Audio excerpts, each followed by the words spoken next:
कहते भी हैं कि इश्क पर कोई जोर नहीं, प्यार किया नहीं जाता हो जाता है, दिल दिया नहीं जाता खो जाता है।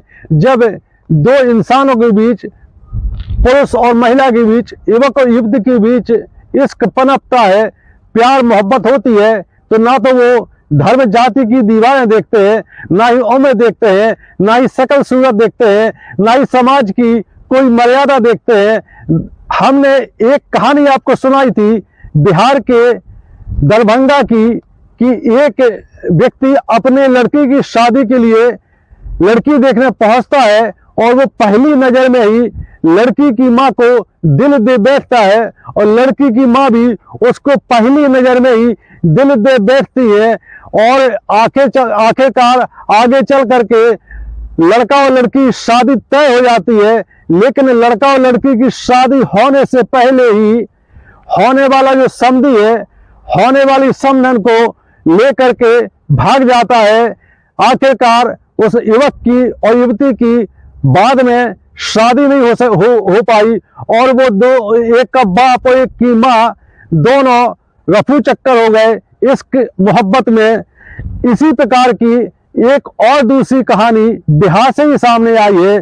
दरअसल बिहार के मुजफ्फरपुर में एसपी के पास एक महिला पहुंचती है जिसका नाम सुधा है। उसकी उम्र लगभग 32 साल है। वो एसपी को फरियाद सुनाती है कि साहब, मेरे पति को ढूंढ करके लाइए, मेरा पति कहीं भाग गया है और हमें पूरा शक है, और इस बात के मेरे पास पूरे सबूत हैं कि वो मेरी छोटी बहन को लेकर के भागा है, और उसको इस बात को लेकर कोई शर्म भी नहीं आई, मर्यादाएं सारी भंग कर दी। उसकी उम्र भले ही 35 साल है, लेकिन वो मेरी छोटी बहन जिसकी उम्र मात्र 16 साल है, नाबालिग है, उसको लेकर के भाग गया है, और वो उससे शादी करने के चक्कर में है।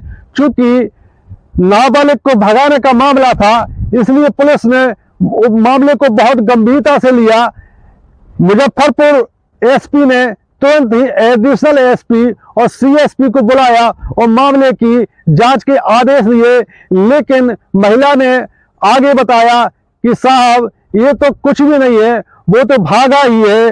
इसके साथ एक और बड़ी घटना घटी है, वो ये है कि जो मेरी माँ है वो भी घर से गायब है, और इस बात के हमें पूरे सबूत मिले हैं कि जो मेरा ससुर है, मतलब वो हमारी माँ को लेकर के भाग गया है। ये सुन करके पुलिस बहुत परेशान हो जाती है और सिर पीटने लगती है कि ये कैसे रिश्ते हैं। एक जीजा अपनी नाबालिग साली को लेकर के भाग गया है, और ये उसी का जो बाप है लड़के का, वो अपनी समधन को लेकर के भाग गया है। कहानी कहाँ से शुरू होती है और कहाँ पर खत्म होती है, आइए मामले की और तह तक चलते हैं। दरअसल 23 दिसंबर 2024 को सुधा नाम की महिला एसपी के पास पहुंच करके अपनी फरियाद सुनाती है। उसने बताया कि मेरी शादी 6 साल पहले हुई थी। इस 6 साल पहले शादी हुई, 1-2 साल तो मामला बहुत ठीक चला। इस दौरान मुझे एक बच्ची भी हो गई। मेरा पति मेरे अनुसार चलता था। हम दोनों के बीच में बहुत प्रेम मोहब्बत थी, कोई दिक्कत नहीं थी। इसी दौरान मेरे पति का ससुराल में आना जाना शुरू हो गया। उस समय मेरी जो छोटी बहन है, मतलब मेरे पति की साली की उम्र लगभग 14 साल थी, और उसने अपनी मेरी बहन, छोटी बहन को डोरे डालना उस पर शुरू कर दिए।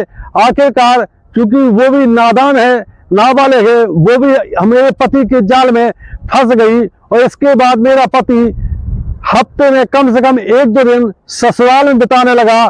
ससुराल में बिताने के दौरान उसने मेरी छोटी बहन को पूरी तरह से काबू में कर लिया, और इस बात का मुझे कुछ शक हुआ कि मेरी छोटी बहन के साथ मेरे पति के रिलेशन बनने लगे हैं। मैंने अपने पति को काफी समझाया, लेकिन उसका कहना था कि ऐसा कुछ भी नहीं है, तुम्हें सिर्फ और सिर्फ इस बात की गलतफहमी है, और मैं ऐसा कैसे कर सकता हूँ।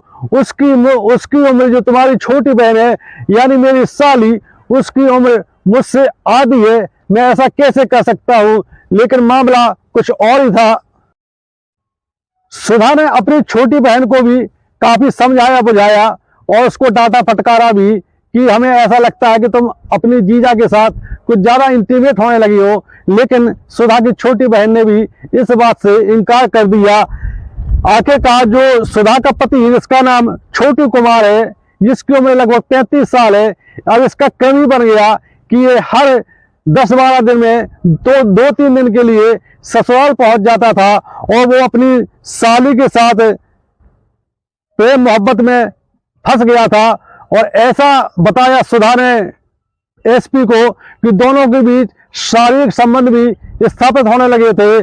सुधा ने अपनी मां को भी इस बारे में समझाया, लेकिन सुधा की मां तो और बढ़कर थी, क्योंकि सुधा की मां के रिलेशन, सुधा का जो ससुर है यानी छोटू कुमार का जो पिता है, यानी समधी और समधन के बीच भी अवैध संबंध थे। इसलिए सुधा की बात को ना तो उसकी मां ने गंभीरता से लिया और ना ही सुधा के ससुर ने गंभीरता से लिया।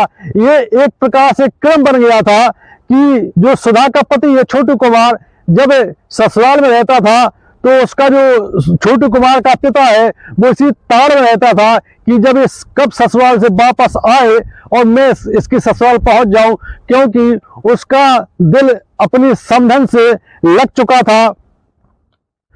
दोनों बारी बारी से वहां पहुंचते थे और वो अपनी साली से शारीरिक संबंध बनाता था। यहां तक कि जब वो लौट के आ जाता था तो छोटू कुमार का जो पिता का नाम है बिराजी भगत अपनी समधन से मिलने के लिए पहुंच जाते थे।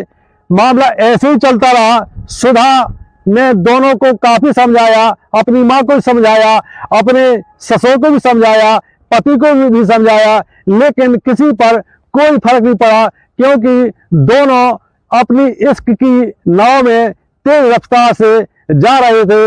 आखिरकार एक दिन सुधा का पति छोटू कुमार अपनी 16 साल की नाबालिग साली को लेकर के भाग गया, घर से रफू चक्कर हो गया।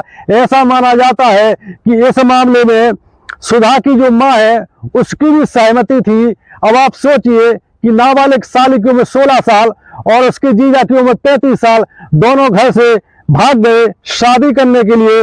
इधर जब सुधा ने ये देखा कि उसका पति गायब है, उसकी छोटी बहन भी गायब है, तो उसने अपने ससुर बिराजी भगत से कहा कि दोनों को तलाशिए और समाज में बदनामी हो जाएगी।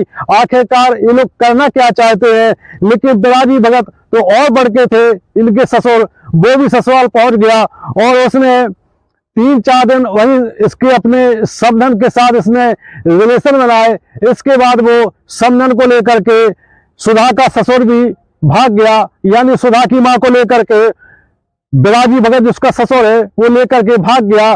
पुलिस ने जब एक कहानी सुनी और दोनों के मामले सुने कि एक जीजा अपनी नाबालिग लड़की को, अपनी पत्नी को छोड़ करके नाबालिग साली को लेकर के भाग गया, दोनों के बीच अवैध संबंध है। और बड़ी बात यह है कि समधी भी समधन को लेकर के भाग गया।